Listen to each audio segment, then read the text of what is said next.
While I flatter myself that I'm a pretty good writer, I know full well that I'm not much of an artist. As a result, while I'm responsible for almost all of the concepts in terms of character design, world building, and such, I leave it to my artists, João Santos for the covers and Utku Yavashka for the interiors, to take those concepts and make them into something that people would actually want to look at, as opposed to, childish scribblings. It's always important to have a vision of what you intend to create when you set out to make a story. And while Outlaw Star defined the color palette for what Babylon Rocker was going to be, in terms of overall style and aesthetic, I have two individuals to thank. Alejandro Jodorowsky's Dune, the so-called greatest film never made, and pretty much every science fiction ever drawn by the late great Jean Moebius Giraud. There are multiple video essays on YouTube alone concerning Jodorowsky's Dune, to say nothing of the recent documentary film about its abortive creation. So apart from directing you to some links in the description, I'm not really going to go into that. Suffice to say, where most people talk about the thin line between genius and madness, with avant-garde types like Jodorowsky, for me, it's not so much the line between genius and madness, but rather the line between genius and just weird. And given what the documentary film has revealed and what Jodorowsky himself has said on record about what he intended for his interpretation of Dune, that really is the only way to summarize it in one word: weird. And this about a source material that was already pretty strange to begin with, as anyone familiar with the Dune books, particularly the later ones, can testify.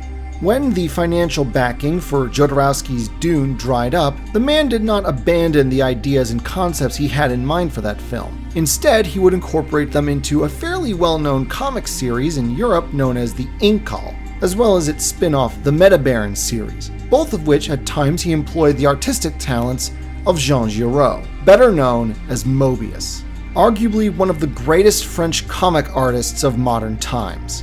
Just how big a deal is this man? Let me put it this way.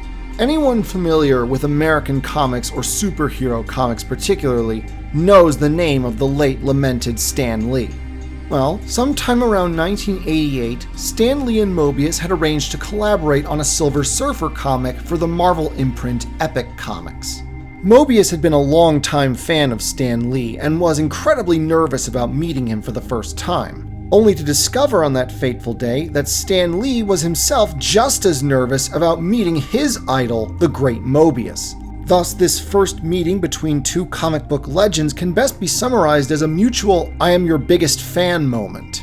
Besides his collaborations with Jodorowsky on the Incal and Metabarons, Moebius would create numerous comic projects over the course of his lengthy career. From cowboy westerns like the Blueberry series, to fantasy like Arzak, to science fiction like The Airtight Garage and The Long Tomorrow, a 2-issue sci-fi noir that would influence Ridley Scott in his development of a little sci-fi movie called Blade Runner. With all that said, what is the influence of these two men on Babylon Rocker, you might ask? The universe of Babylon Rocker is one mostly dominated by futuristic feudal lords. This is nothing new or groundbreaking, it goes all the way back to pulp sci-fi, with the likes of John Carter or the Skylark series. But you might have noticed that a lot of science fiction these days, such as Apple TV's Foundation or even Denis Villeneuve's version of Dune, the general aesthetics are either sleek and functional or heavy and industrial.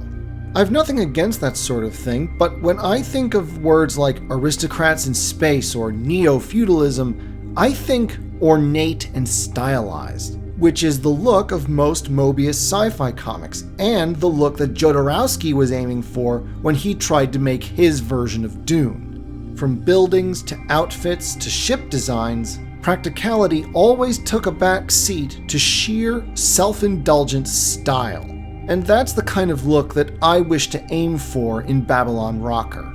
Sure, the main characters might wear clothes that are functional and even a little shabby, and their ship is a mostly run-down beater of a transport freighter, but they inhabit a setting where individuals or even family lines control the resources of continents, planets, or even whole star systems. And as we've always known, from the aristocrats of old to the fashionistas of today, if you have the resources to show off, you show off. Functionality is not a concern. Sometimes this kind of extravagance results in something classy or sophisticated. Other times it results in things so vulgar as to be almost obscene. And while I doubt that I could ever come up with designs quite as out there as these two men, I certainly intend to do my best and try. Thanks for watching. If you like what you've seen or heard, please back the Kickstarter and help make this a reality. Thank you.